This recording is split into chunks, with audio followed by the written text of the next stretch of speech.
Baik, Assalamualaikum warahmatullahi wabarakatuh. Perkenalkan, nama saya Ilham Fadli dengan NPM 233510834. Jadi tujuan saya membuat video ini adalah untuk memenuhi tugas akhir atau UAS pada mata kuliah praktikum pemrograman berbasis komponen, di mana pada tugasnya diminta untuk membuat sebuah website yang memiliki studi kasusnya masing-masing.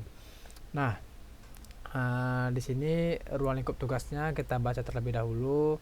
Memiliki studi kasus yang nyata maupun fiktif dan memiliki fitur dan menu, baik menu-menu wajibnya dan juga submenunya. Terus juga ada perancangan struktur routingnya dan menggunakan API, menggunakan JSON server dan manajemen state dengan Pinia, dan melakukan unit testing dengan Vitess. Nah, baik, di sini kita langsung saja masuk ke website yang sudah saya buat. Di sini saya akan menjelaskan website tersebut terlebih dahulu. Nah, di sini websitenya sudah saya deploy. Nah, jadi di sini saya membuat website yaitu aplikasi pelaporan kerusakan fasilitas kampus. Nah, jadi website ini saya buat supaya teman-teman sekalian seperti saya atau mahasiswa lainnya, baik dosen maupun staf, itu dapat dengan mudah melaporkan kerusakan-kerusakan fasilitas yang ada di kampus itu melalui website ini. Nah, jadi di sini adalah tampilan loginnya. Nah, di sini saya membuat dua pengguna terlebih dahulu, yaitu ada user dan admin, di mana nanti terdapat perbedaan antara kedua pengguna tersebut. Nah, yang pertama di sini kita langsung aja masuk sebagai user ya. User 1 2 3. Sebentar. User. Nah, sini kita masuk ke setelah kita login, kita langsung masuk ke halaman beranda, di mana pada beranda ini terdapat kata sambutan dan juga di sini ada seperti car atau box gitu untuk menampilkan total laporannya, atau laporan yang terkirim, atau yang diproses, atau yang sudah selesai. Dan di sini ada laporan terbaru. Nah, di bagian sini itu merupakan semua laporan-laporan yang ada dari user-user lain. Nah, jadi kita bisa lihat di sini nih, di beranda ini ada apa aja laporan dari pengguna lain maupun kita sendiri. Jadi ketika kita laporkan suatu kerusakan, maka akan masuk ke beranda ini. Nah, di beranda ini kita bisa melihat laporan-laporannya, dan juga di sini saya membuatkan submenu. Nah, submenu. Pada submenu ini saya buat jadi 3 submenu, ada terkirim, diproses, dan selesai. Nah, ini untuk memisahkan mana laporan yang terkirim, mana laporan diproses, atau laporan selesai. Karena misalkan ini terlalu banyak di dalam beranda ini, misalkan di sini ada 100 laporan gitu. Nah, untuk mempermudahnya kita mencari kayak yang mana sih yang udah terkirim, mana sih udah selesai, mana sih udah diproses gitu. Saya buat fitur di sini sebagai submenu terkirim. Nah, kita bisa lihat di sini proyektor ini masih terkirim. Nah, ini yang kerusakan kipas angin ini dia sudah diproses, dan yang selesai itu adalah AC rusak dan smart TV. Nah, di sini kita bisa lihat saya menggunakan struktur routing tadi seperti yang dijelaskan. Nah, kalau di sini dia lapor beranda ini saya buat slash aja kemarin.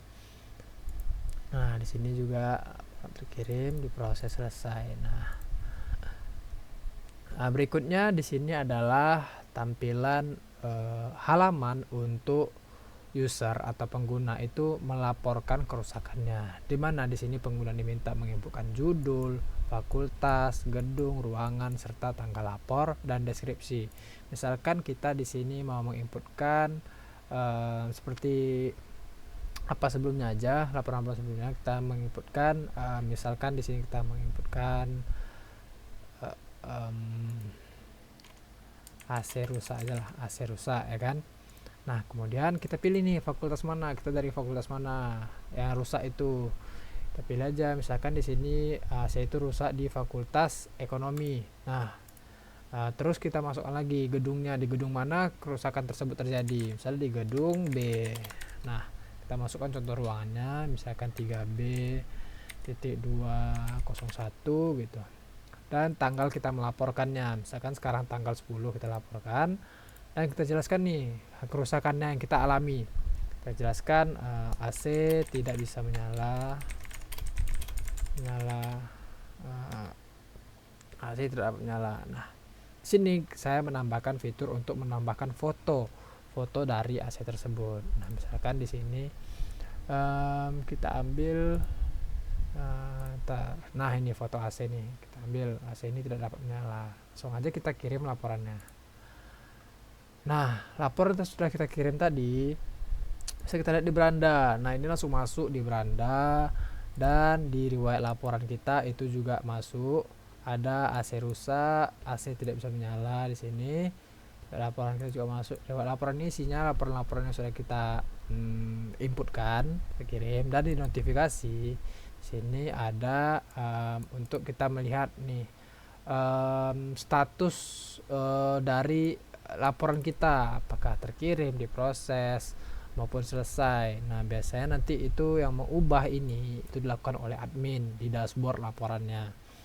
Nah, terakhir itu kontak untuk menghubungi jika ada terjadi kendala atau ada yang ingin ditanyakan dan tentang sistem itu, tentang website ini, apa yang dimaksud dengan fixware gitu.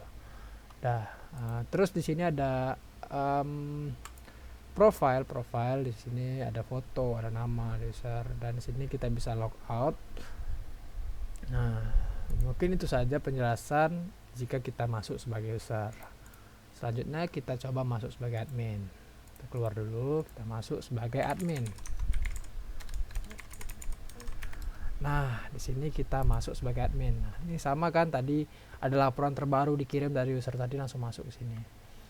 Nah, di sini bedanya kalau admin itu dia ada fitur dashboard di mana dia bisa mengubah status ini dari yang tadi mana AC rusak tadi, mana baru terkirim, itu bisa kita buat proses. Nah, kita juga bisa menghapus laporan di dashboard ini. Mungkin perbedaannya hanya itu saja. Baik, kalau dari admin, perbedaan dari admin, selebihnya sama-sama punya lapor kerusakan, beranda, buat laporan. Nah, di sini kalau kita ubah nih, misalkan tadi AC rusak, kan tadi awal terkirim coba diproses. Kita lihat aja di sini, coba laporan. Di berandanya kita lihat. Nah, di sini juga jadi berubah menjadi diproses. Dan di sini juga bertambah jadi 2. Nah, misalnya kita ubah dia jadi selesai. Dan bisa kita lihat di sini sekarang statusnya selesai. Nah, sini bertambah jadi 3, sini jadi 1. Dan juga kita bisa hapus laporannya karena kita sebagai admin, kita hapus. Misalkan laporannya selesai, kita hapus aja biar nggak menemuin memori. Nah, kita hapus dan kita cek di beranda. Nah, semuanya sudah hilang, laporan tersebut sudah hilang. Nah, berikutnya yaitu saya akan membahas kodenya sedikit. Nah, di sini berikut adalah file-file atau komponen, baik aset, komponen, router, store, test, untuk testing itu yang saya buat. Sini ada aset ini untuk logo-logo tadi saya tambahkan, misalkan kayak logo fixware ini, terus logo wear tadi di tampilan login gitu. Nah, ini komponen-komponen saya gunakan, ada beranda, ada dashboard tadi, header, kontak. Nah, masing-masingnya saling terhubung lah. Kalau beranda itu dia tetap terhubung ke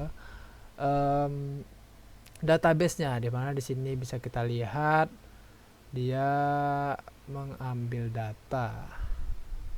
Ini await fetch ini. Berikutnya dashboard ini sisi laporan tadi. Di sini juga mengambil data.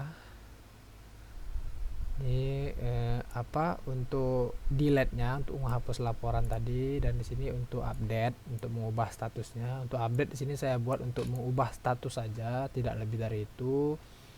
Dan ini filter laporan ini, itu untuk memfilter status laporannya. Dan berikutnya header, ini header seperti biasa, kontak, lapor kerusakan. Nah, di sini untuk melaporkan kerusakannya kita buat. Nah, nanti data itu akan berbentuk ini, ada judul, deskripsi, fakultas di database-nya. Itulah yang kita inputkan nanti. Dan ini login. Nah, login ini saya buat dia ada 2 pengguna tadi kan. Nih. Itu perbedaannya nanti bisa kita lihat di index.js. Ini untuk logout, ini navigasi barnya, sidebar ini notifikasi, lalu profile, dan buat laporan tentang. Nah, di sini ada router. Nah, ini router, sebagai router tadi saya menggunakan struktur view router, perancangan struktur view router sesuai dengan perintah tugasnya. Karena kita importkan di sini semuanya, lalu kita buat rootsnya. Dan di sini ada storage ini untuk apa tadi tugasnya? Nih, manajemen state dengan Pinia. Nah, di sini saya buat manajemen state itu menggunakan Pinia itu pada bagian login dan pada bagian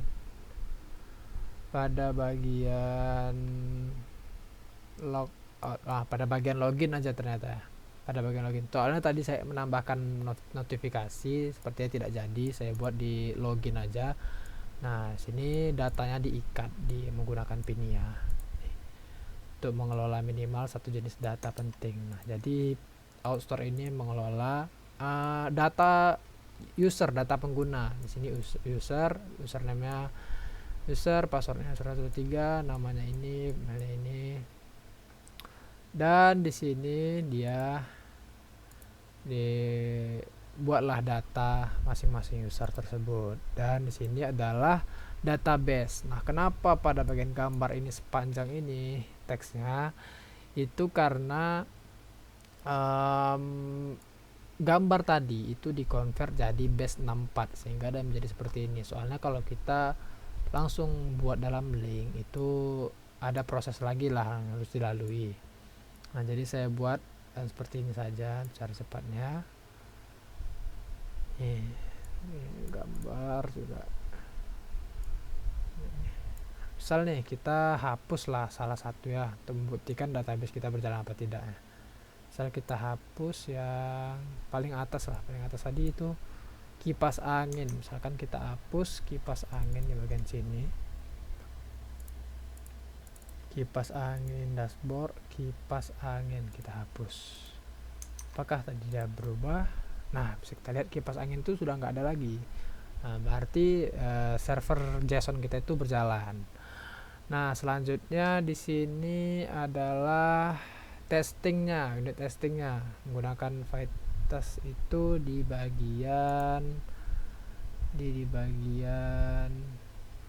store test nih, Outstore test lapor kerusakan. Nah, jadi komponen yang saya testing itu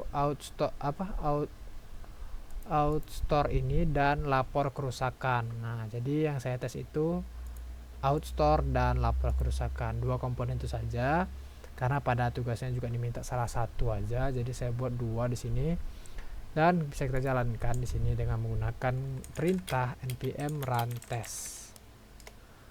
Nah, di sini berhasil ya, test file 2 pas. Nah, di sini berhasil. Jadi apa guna testing ini? Testing ini untuk memastikan kalau kode kita tuh aman, nggak ada error gitu. Misalkan kita melakukan perubahan, apakah kalau misalkan ada fitur yang kita tambahkan itu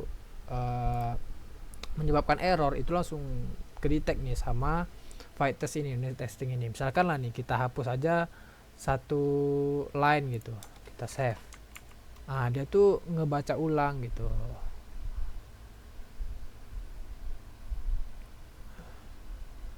Nah, mungkin itu aja ya mengenai unit testing ini, dimana kita dapat memantau terus apabila fitur yang kita tambahkan itu error atau enggak.